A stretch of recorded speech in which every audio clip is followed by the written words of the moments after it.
You can listen to the Canadian Gothic early and ad-free on Amazon Music. Include it with Prime. A mysterious glow in the night sky. Right over there, it looked like a white light, and it had like a spirals, and it was slowly moving.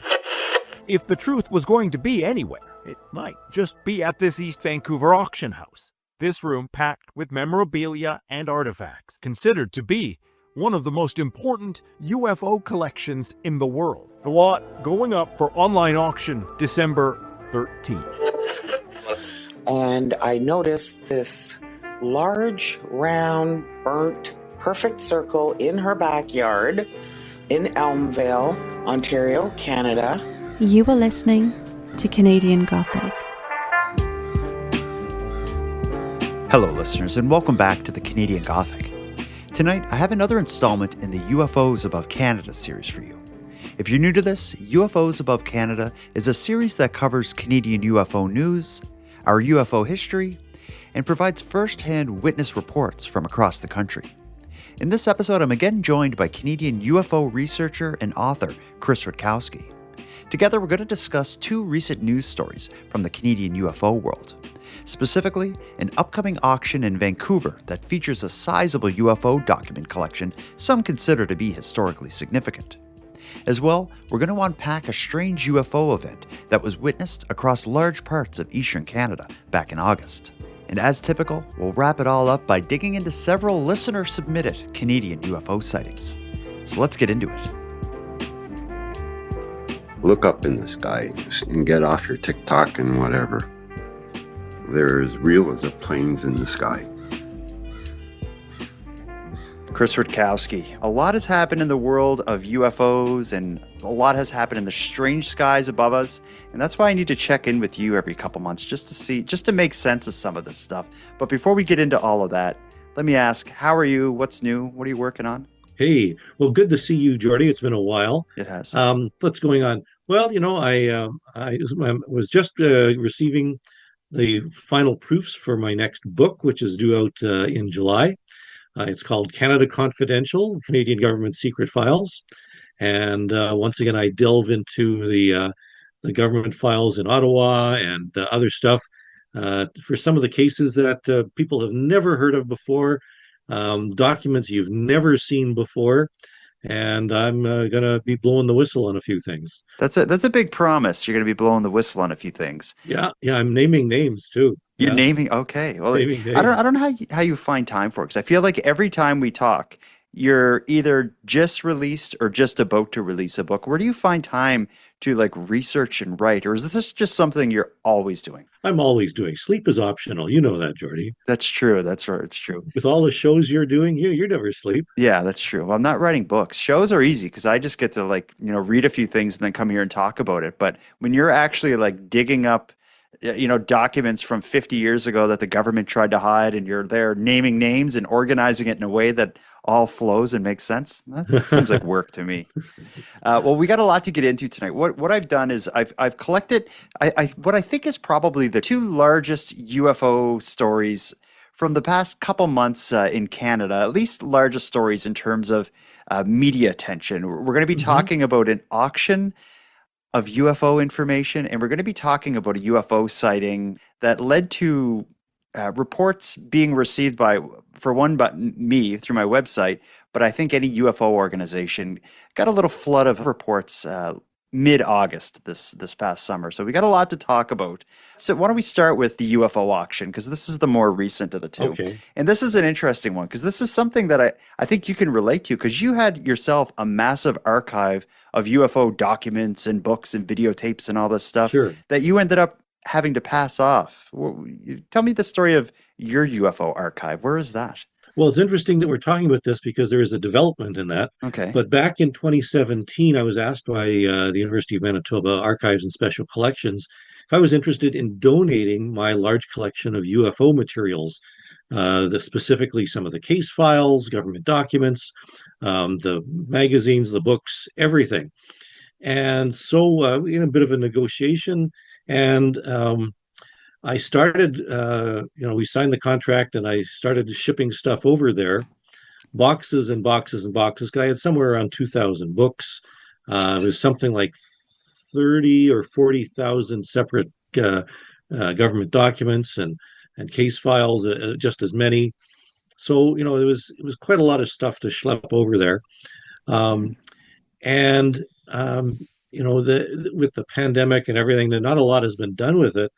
And there are other archives around. I mean, people in the Maritimes might be familiar with the Stan Friedman archives, which are held by the province of New Brunswick, but are actually at the University of New Brunswick. Mhm. There's also a collection in the University of Ottawa called the Arthur Bray Collection. Bray was a ufologist in the 60s and 70s. There's a lot of collections. So mine wasn't the first, but it was, fairly significant. But I just heard that the university is not going to be accepting all the books. At one point, they have really no room in their archives for books, and I had, like I say, 2,000 books. So they're actually returning all the books to me, and so I'm going to have 2,000 books about UFOs and paranormal and Fortean phenomena. And I wanted them to go into a library of all by themselves, so that people can have this reference library. So right now, I have no place to give this to. I'm willing to donate it if people are going to, form a museum, or if a museum wants it, or a library wants it.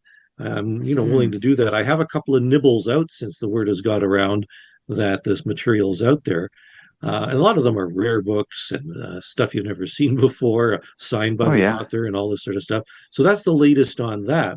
Just in case anyone's listening who has an interest in this sort of thing, they can contact me through my website, thecanadiangothic.com/contact, and I can put you in touch with Chris if someone has any legitimate reason for getting these books and using his time. So I'll put the call out to support that if anyone listening has an interest in that, because it's like it is worthwhile and important, and those are valuable because like nowadays, 2025, most new stuff is on the internet, but you've been at this game a whole long time and you've been hoarding, collecting, whatever you want to call it, stuff since the very beginning. And so much of that stuff is not referenced online, let alone like scanned in high resolution for people to go through. And I think that's why these collections are so important. Like the having the physical archive, the physical books that, when these collections like yours and all the others you mentioned, if it weren't for people being able to access them, so much of this UFO story would have disappeared, or would be disappearing every day. Yeah, and a lot of this, as you mentioned, a lot of the stuff in this collection has not been scanned. As a matter of fact, a couple of the books that I had were purchased by a publishing company that wanted to reprint some of Bud Hopkins's books. Okay. Bud Hopkins, famous UFO author, because the original manuscripts and whatever had been lost, or I forget what happened, but they needed a clean, pristine copy of the book so they could scan those pages in. And so some of my books actually have become, copies that are available and were reprinted. So yeah, there's all sorts of stuff out there, and that's why this UFO auction is actually quite interesting. Yeah, let me brief you a little bit on it, or brief the listeners a little bit on it, and then we'll listen to a little news clip about this. But we have a lot to say, I'm sure, about this one. A Vancouver liquidator is about to put out one of the largest UFO collections ever assembled for auction. It's the personal archive of California film and TV producer Chris Wyatt, who made a collection of UFO-themed productions during the mid to late 90s. I'm going to play you a little bit of a clip about this, then we can talk about it. Here it comes. So, what do you think? Is the truth in here somewhere? If the truth was going to be anywhere, it might just be at this East Vancouver auction house. This room packed with memorabilia and artifacts, considered to be one of the most important UFO collections in the world. The idea was to compile all of this and make a documentary. There are hundreds of hours of interviews with everyone from astronauts to conspiracy theorists. These are kind of neat. Photos. The little fighter planes chasing them. Along with secret government documents. All up for auction. I wasn't expecting the scale of it. Considered one of the best documented contacts. The collection comes from Chris Wyatt, a TV producer, who is behind several alien and UFO documentaries. Much of the material revolves around Area 51 and the work done by Bob Lazar. Wyatt, in a phone call, says some of the material has never been seen before and is one of a kind. One of the most unique pieces of the collection is the centerpiece. It's a yearbook from 1947 in Roswell. According to the internet, the yearbooks from this era were confiscated by the U.S. government. Apparently the only one that's out in the public. The conspiracy is that it was a cover-up. Others say it was done to protect people who were on base from unwanted attention. Well, they didn't want these people to be interviewed. Whether you believe or not, to the right buyer, this material could be priceless. The market's bigger than can be imagined. You Google UFO spaceships, there's all kinds of organizations. There's even a UFO religion. Well, if there's anything... Alien encounters and UFO sightings have made a comeback recently. A U.S. congressional hearing explored whether aliens exist, There's a whole fleet of them. and UFO sightings around the world are on the rise. Jeff Schwartz, the liquidator, says the material has stoked the interest of buyers from the U.S. to Germany and Japan. Oh yeah, I'm getting all kinds of, I haven't had the green men come here or the men in black, but I've had just about everything else. The lot going up for online auction December 13th.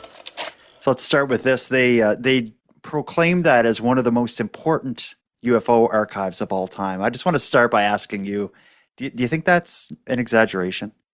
It's a little bit of hyperbole. Yeah, Okay. yeah, it is. Okay. All right. It's an interesting collection. They had actually contacted me directly several months ago for my opinion, and I wasn't as positive as they had expected, I don't think. Like, for example, the magazines that they have, UFO magazines, Ideals UFO, a lot of that stuff has been scanned. I donated all of my magazines to the archives. There's copies around in used bookstores and whatever. You can find them. And they're going for auction. I think the pricing was like $20, $30 per issue or something like that. A lot of the books, same sort of thing. The documents, well, they were secret at one time. They're not secret now. As a matter of fact, one of the documents that they listed and had photos of, it's freely available on the internet. It's been reproduced. Mm-hmm. Even that yearbook that they talked about, somebody found a copy that's been scanned already. So, I mean, if you wanted a physical copy, I suppose, if you really wanted one, but, the information is available.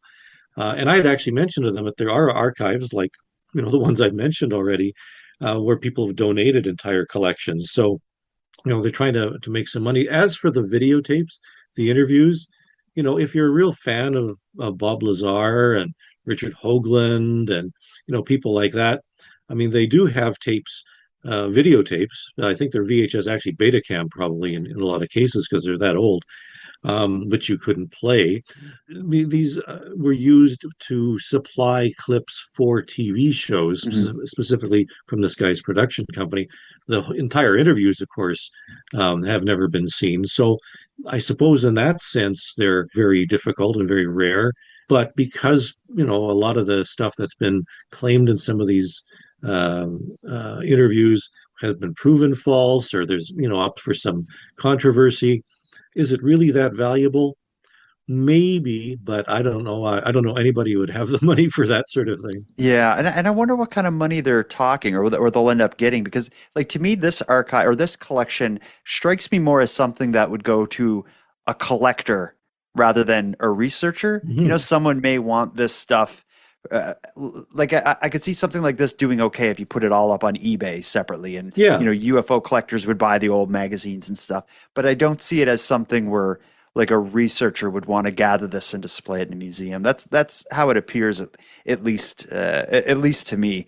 Any estimation on what they're going to get for this, and are they selling it as a lot or like all together, or as individual items? Do you have any idea? Well, you can look at their catalog online, and they are selling them individually. I think there is a way to buy it all at once, but I mean, there's some documents that they're asking hundreds of dollars for, and as I mentioned, some of this stuff, are already available online. So I don't know why you'd buy that. I just have a thing when anyone's like, when it's something for profit within this world, the UFO world, I'm immediately like turned off. If this story was, this film producer has donated all this stuff to like, a university somewhere in Canada, or, some museum or something like that, I would then be so much more interested. But when I hear like, and they want to sell it, I'm immediately like, oh, one of those things. Yeah, absolutely. Yeah, I'm sure you've been through that many times, but it'll be interesting to see what comes of it. I like the idea of the old magazines and stuff. I would like to have a bunch of old UFO magazines from the 60s and 70s just to look at once and then sit it on a shelf and, and own it. But I don't see it as something that a university would have a whole lot of interest in. Or maybe there's a billionaire somewhere who doesn't know what to do with his money or something like that. Oh yeah, well, but it's public viewing for the first time on December the 12th. Okay. And then the auction begins on December the 13th, and I think they're giving it a week or 2 weeks or something like that. Yeah, this episode will be released while this is all available online, and in the description for this episode, there'll be links to where you can go and view this stuff. And if you want to buy it, great.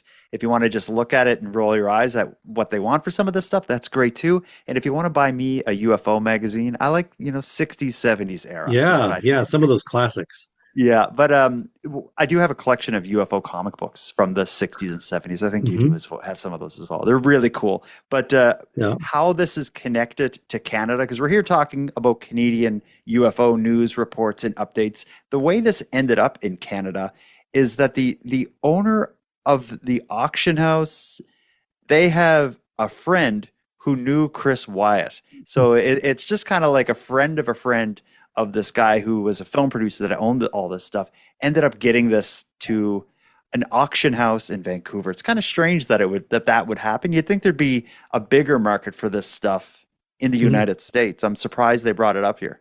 Yeah, I would think it would be easier to peddle in LA, for example. Mm-hmm. Yeah, or to sell to other, like there's a lot of people who are making UFO documentaries and TV shows. It seems like it would be the easiest thing would be just to sell it to someone like that, to here's all the footage and everything, go nuts. Yeah, although as I mentioned, the footage, a lot of that is going to be not just on VHS but on beta, and usually not just beta but a format called Beta X or something like that, which is a commercial beta, which if you have an old beta machine at home, you couldn't even play these things. So there are some caveats. Yeah. Let's move away from a UFO archive and get to the good stuff. A UFO sighting that got Canadians talking, that got the UFO reporting lines like the one that I have on my website blowing up. We'll take a quick break, and when we get back, we'll talk about August 12th and the strange thing that many Canadians saw in the sky that night. Okay, this is going to be an interesting one, Chris, and I'm excited to get your take on this. I think we have an obvious explanation, but this is definitely one of those times where, Facebook groups and UFO watchers were blowing up with what they expected to be possibly the next big thing. This is, again, occurred on the evening of August 12th. Stargazers from Quebec to Nova Scotia were expecting a meteor shower, but many instead found themselves staring at a brilliant, swirling ball of light drifting mysteriously across the night sky. A mysterious glow in the night sky. Right over there, I could see the Big Dipper in the background, actually. Oktay Udatan lucky enough to see it. It looked like a white light, and it had like a spirals, and it was slowly moving. He noticed an unusual bow tie-looking white object Tuesday night while taking out the trash. I said, let's look at the sky. Maybe I'll catch a few meteorites because of the meteor season. So I looked at the sky, and I saw this very uncommon light ball. He then got his son. He said, come outside, there's something in the sky. I was like, okay, maybe it's like a planet or northern lights. Good guesses, but no. So I went on my phone, I was like, spiral objects in the sky tonight, and nothing really made sense. And then I saw there was something about a SpaceX rocket. Space experts say it was a piece of a rocket, the spent stage, rarely seen, but actually happens often. As far as rocketry goes, it was a routine maneuver, yes. Just aligned in just the right way for us to see it here in Ottawa. Sarah Watson saw it too from her balcony. I was just in awe, and it was so beautiful. So I was like really struck by just how pretty it was. I'm like, lots of stuff from space. It's gorgeous when you see it through a telescope, but looking at it with the naked eye, this was something completely brand new. This was an interesting one, and I say there that before we started that clip, a lot of UFO organizations received UFO reports related to this event. Through my website, people can submit reports, and I think I got 5 or 6 the morning after, several of which included photos and videos of the object.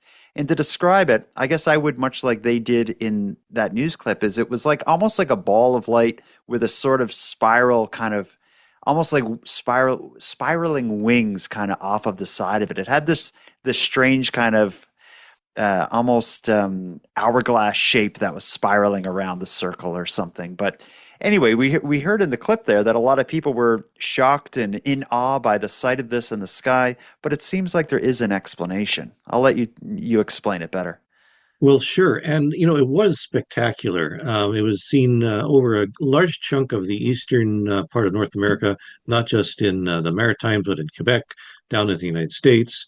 And it did look kind of like you imagine a galaxy looks like, with the spiral arms, about the size of the full moon.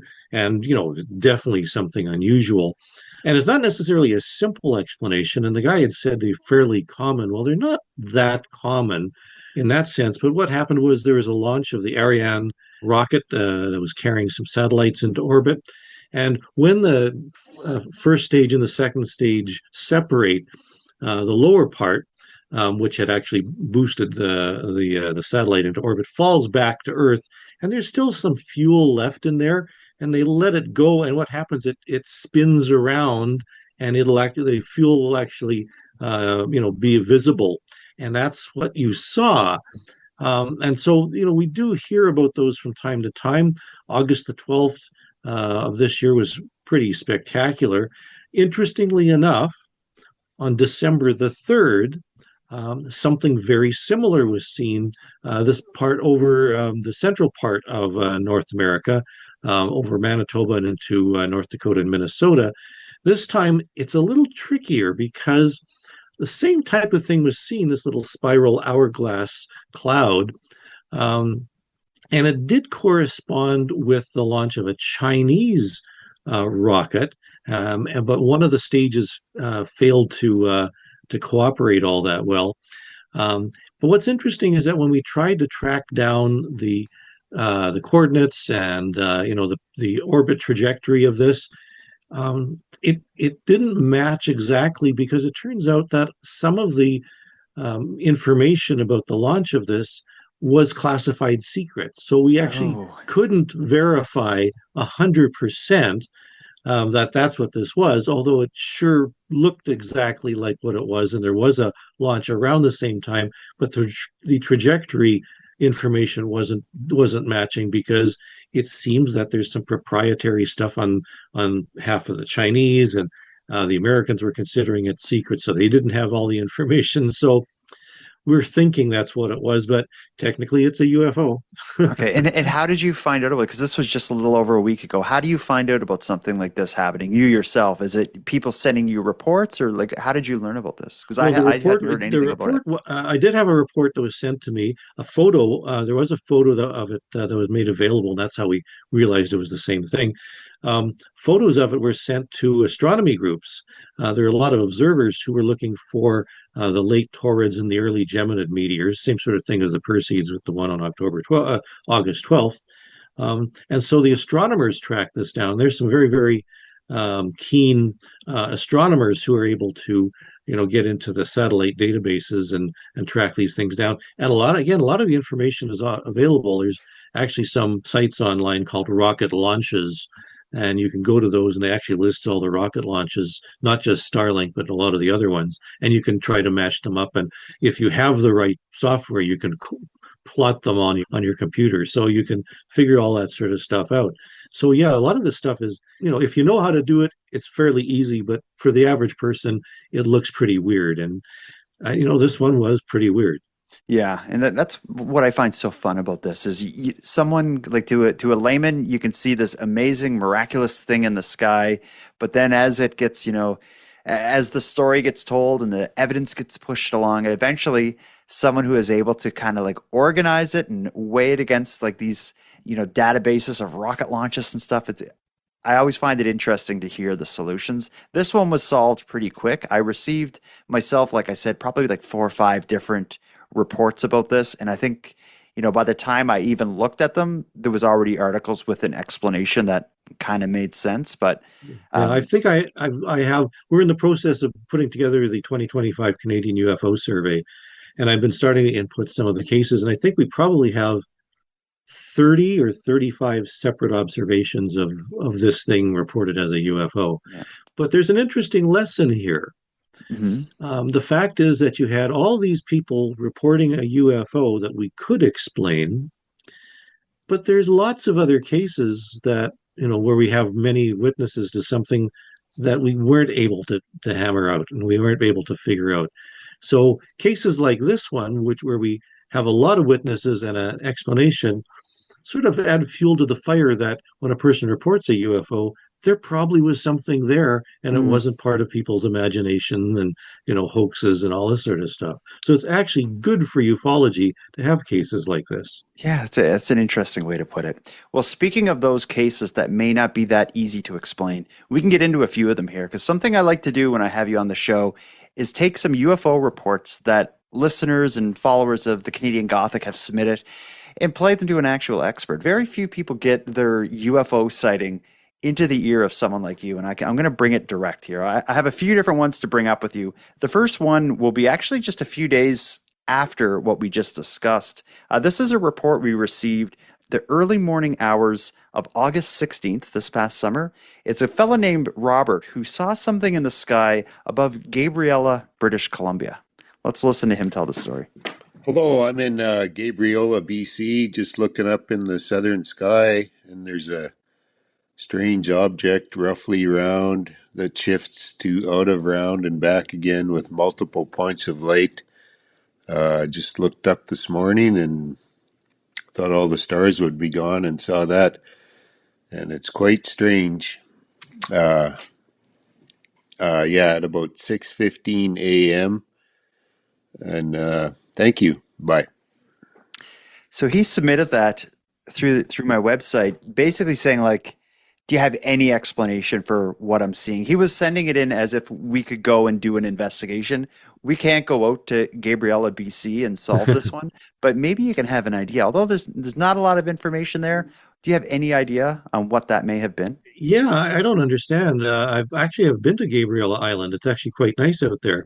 But these stars that were moving, or he described it as he goes out and it must have been just as the sun was rising, because the stars seemed to be just visible or not quite visible because it was getting too bright, and he saw this object that, the way he described it, seemed to have multiple points of light and were kind of changing shape. So initially, like, when I get a UFO report, the first thing I'm thinking of is the Starlink, which is like the series of dots, just because that's the most common. So when I hear a UFO report, that's the first thing I'm thinking. Is this just Starlink again? This clearly isn't, because he seems to describe it as more of a circular kind of pattern. Yeah, I don't know what that might be. Just from the little bit of information that he had, I don't have an explanation for that. We just don't have enough information to form any kind of explanation. So aliens. Yeah, alien, yeah.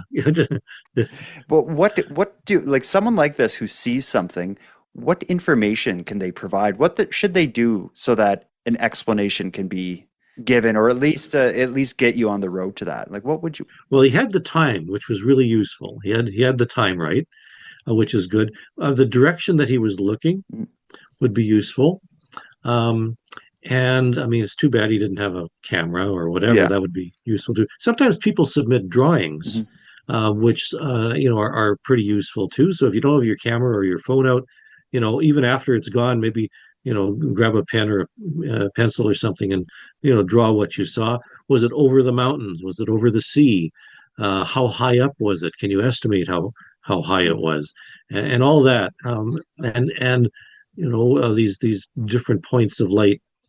Were they moving as one? I mean, it's very possible. We did actually have a couple of cases this year where flocks of birds were actually seen. And, if they're illuminated from below, they can look like points of light moving, together in a pattern or something like that. So I don't know. Yeah, it's the drawing. Like people may roll their eyes at the thought of like submitting a drawing, but what I find is that it's so hard. Like when you see something amazing or incredible, it's really hard to put it into words. And sometimes just to draw it, it even just adds to your verbal explanation and description. You're like, oh, I see what you're talking about. So the idea Yeah, of submitting a drawing isn't as crazy as it may sound to someone. No, as a matter of fact, the most remarkable thing, I had a fellow walk into my office with a canvas, a complete painting that was like 3 feet wide, because he was a natural, like he did paintings of natural scenes, landscapes and whatever.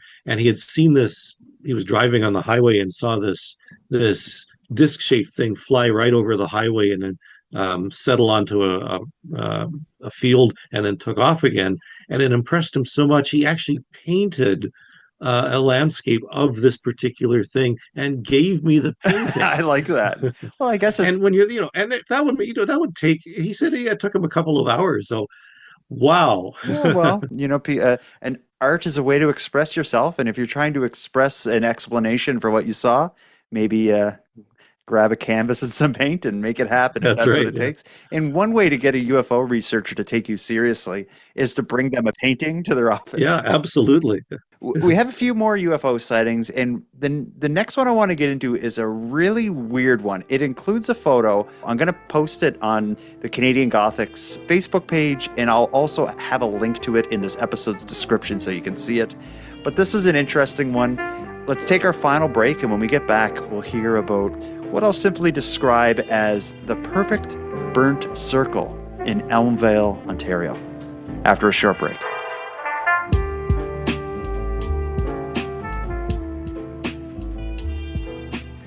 All right, Chris, I'm really excited to get into this one. This is a UFO report that I received, and it was another kind of plea for help. It was someone who saw something incredible in their mother's backyard, and it seems like they had nowhere else to turn to except you and I. And they sent a photo and a voicemail explaining the photo. And let me just play the voicemail, and then we'll get into what may be going on here. This is Tanya in Elmvale, Ontario, describing the perfect burnt circle. Good morning. My name is Tanya. I visit my mom in Elmvale at least once a week, and I noticed this large, round, burnt, perfect circle in her backyard in Elmvale, Ontario, Canada, and I took a picture. My mom did not know that she had it in her backyard. So we don't know if it was Wednesday night, made by Wednesday night, and nobody has been out there touching the grass. My mom lives alone by herself, and I find it quite odd that it is a perfectly round, burnt circle of grass in her backyard. And we need this to be taken a look at. We find it quite scary and exhilarating all at the same time. Now, I will say, I reached out to her multiple times to try to get more information, and I haven't been able to reach her. But I think in that voicemail, that doesn't seem like someone pulling our legs. And the photo is clearly a circle of upset, irritated grass.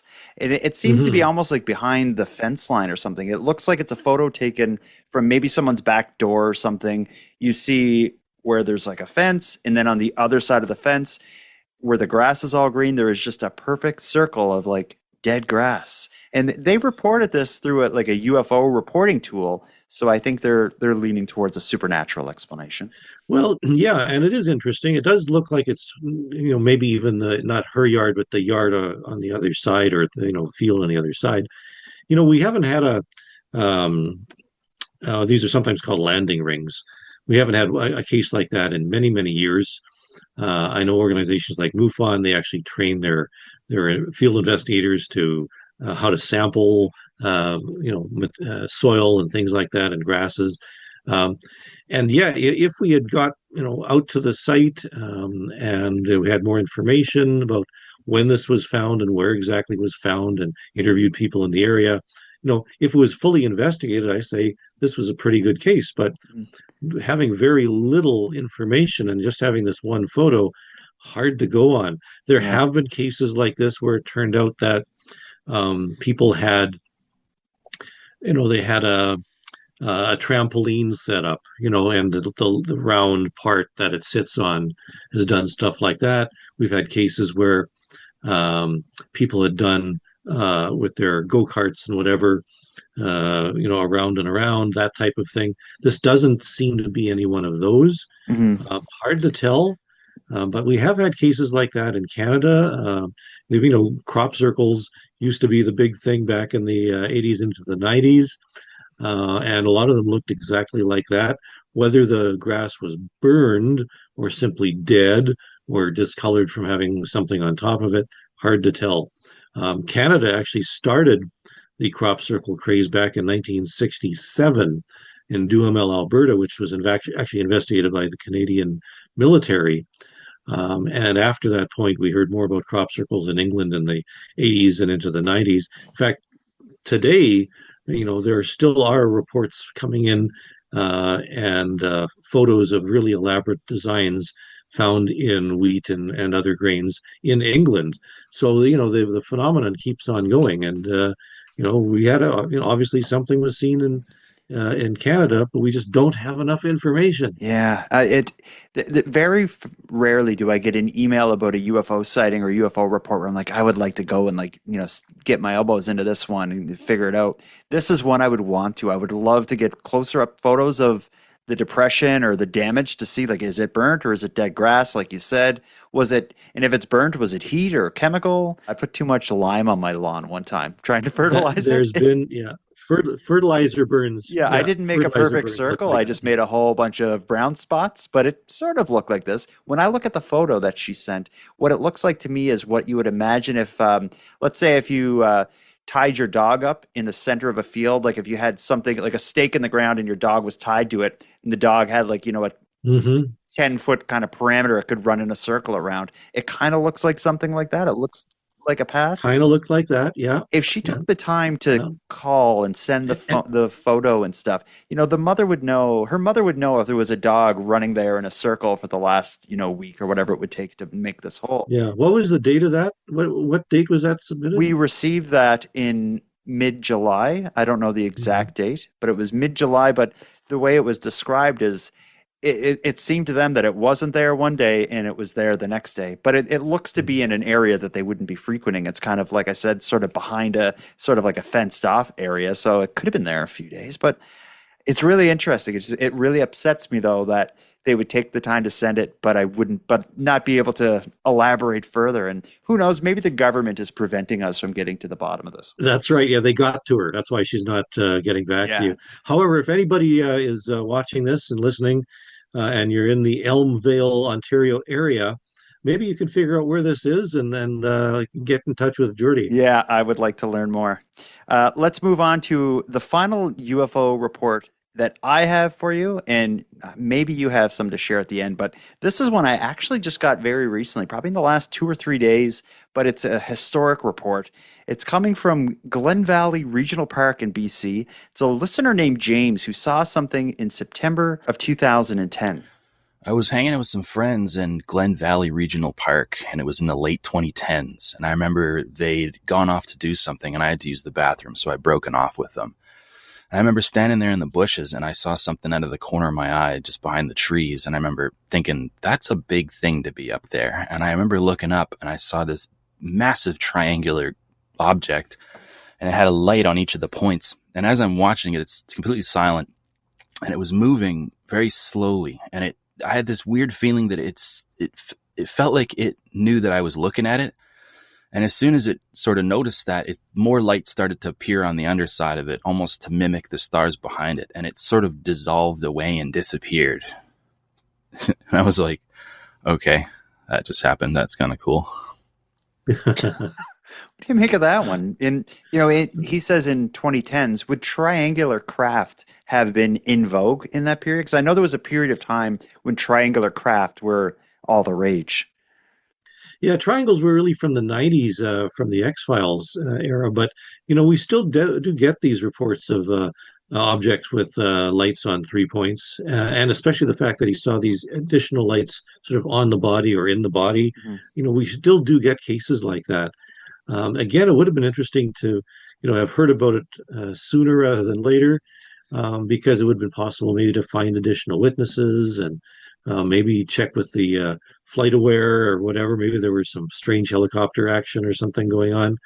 Hard to tell, but it is the type of thing that we continually hear.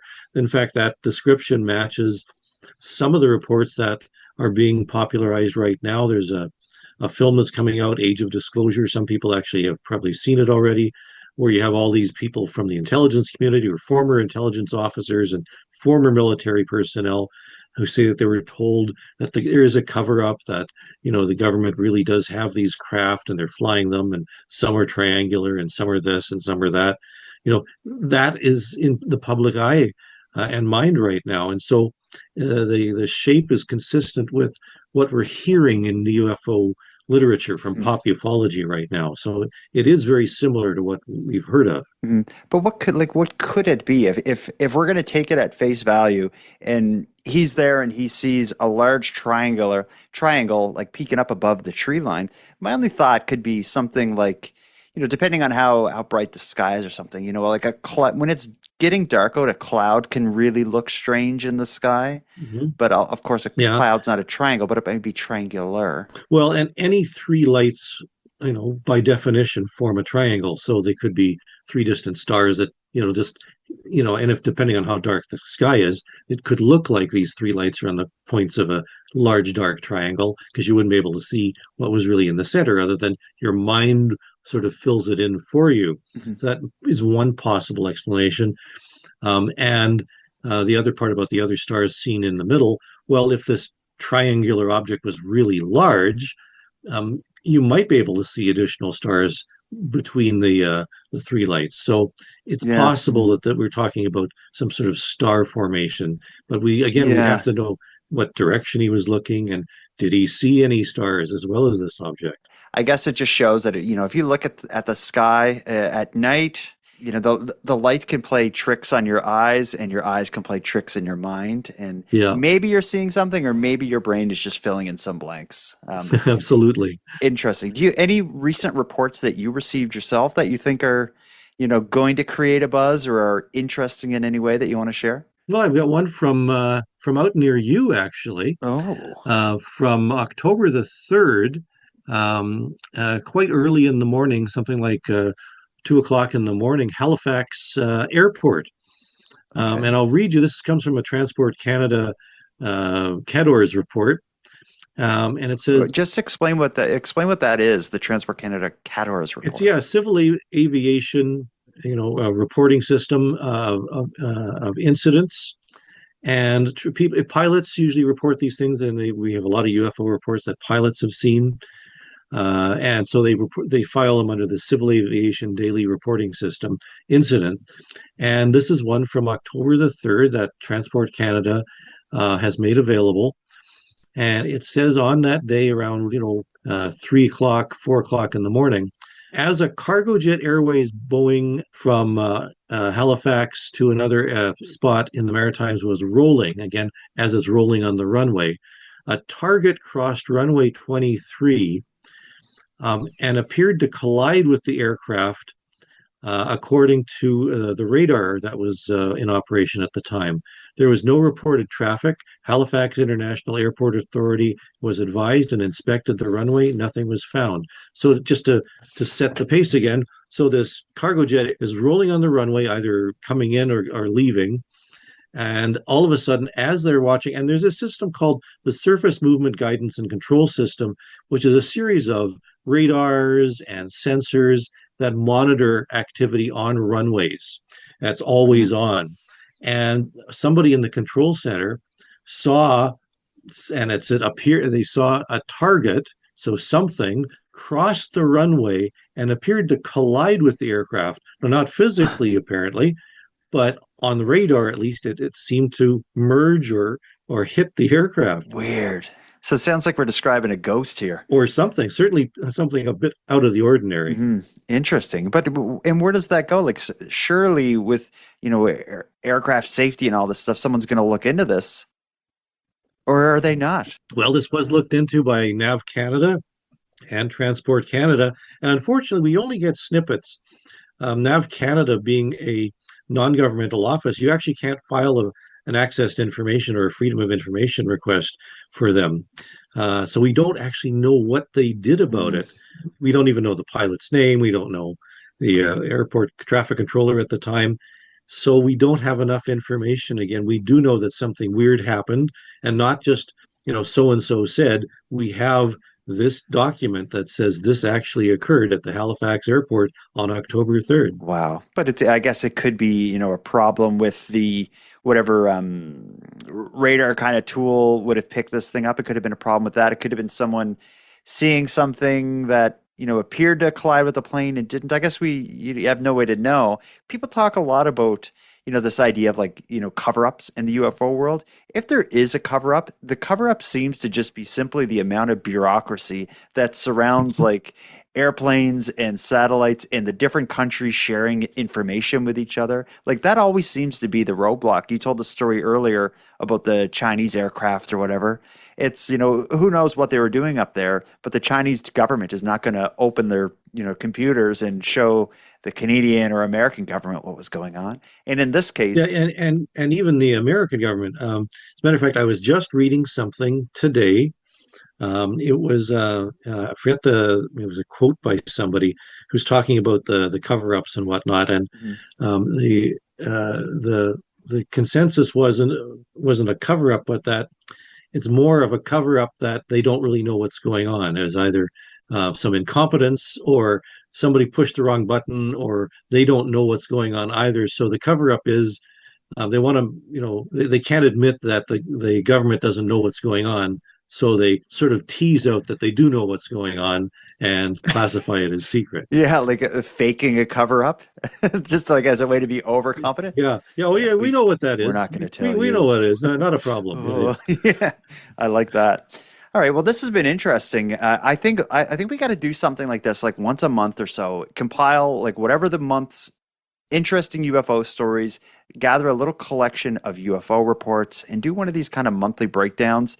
And me saying that is my call out to the listeners. If you saw something in the sky, first thing you should do is go to thecanadiangothic.com/contact and tell Chris and I about it, because we'll air it on the show, and I'll get an expert to weigh in, an expert named Chris Rutkowski. And they don't get any better than that. Yeah, and if you really think this is a great idea and want us to continue once a month or something like that, let us know. Let us know, if this is a great idea and you want to know more. I like that. Well, let's put a bow on it for tonight, Chris. This is always amazing talking with you. Always incredible. Always interesting. I learn something every time.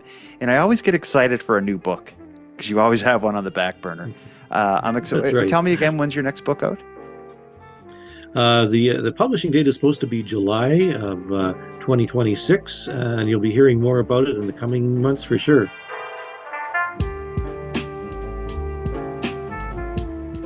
I want to thank you for joining us for this episode of the Canadian Gothic. I want to give a huge and sincere thank you to everyone who took the time to share their sightings with us. And to any other listeners who've seen something in the skies they can't explain, we welcome your contribution to this series. You can share your story by following the reporting link in this episode's description. Now, with that said, I'm going to start wrapping up the episode, but before we part, I want to give some thanks. First, a big thanks to Chris Rutkowski for sharing another evening with me and with you, the listeners of the Canadian Gothic. A big thanks to Monty, Datta, who contributes the music for this episode. And then lastly, but most importantly, a massive thank you to every one of you listening to the show, as without your interest and your support. And then lastly, but most importantly, a massive thank you to everyone who listens to the Canadian Gothic, as without your interest and your support, this show would be as pointless as it would be impossible. Now, on the topic of support, let me thank the newest subscribers to our premium feed. Claire, Wyatt, and Brittany, we appreciate you. And for anyone else who'd like to support the show, you can do it in a variety of ways. First of all, a premium feed subscription costs just a couple bucks a month, and that money funds the creation of new episodes. But the premium feed will also give you those episodes 2 days early, give them to you ad-free, and give you access to a back catalog of episodes. If that sounds like something you're interested in, you can go premium at thecanadiangothic.com/subscribe. And even if you don't want to go premium, you can still support the show by sharing this episode on social media and letting all your like-minded friends know why they should listen. Your support is very much appreciated. And until next time, take care of each other, hug your loved ones tight, and let us know if you see anything weird. Thank you for listening to Canadian Gothic. Since 2015, and now it's 2025. I've seen them fly, come out of portals. I mean, there's no blurry pictures. Okay, so I don't, whatever people say about blurry, look up in the sky and get off your TikTok and whatever. They're as real as the planes in the sky. But believe me, people, look up. You'd be surprised what you see. Don't think it's a satellite. They place themselves to look like satellites. They place themselves in the position where a star is supposed to be, but they're not. Thank you very much. I watch you guys all the time. Very educational.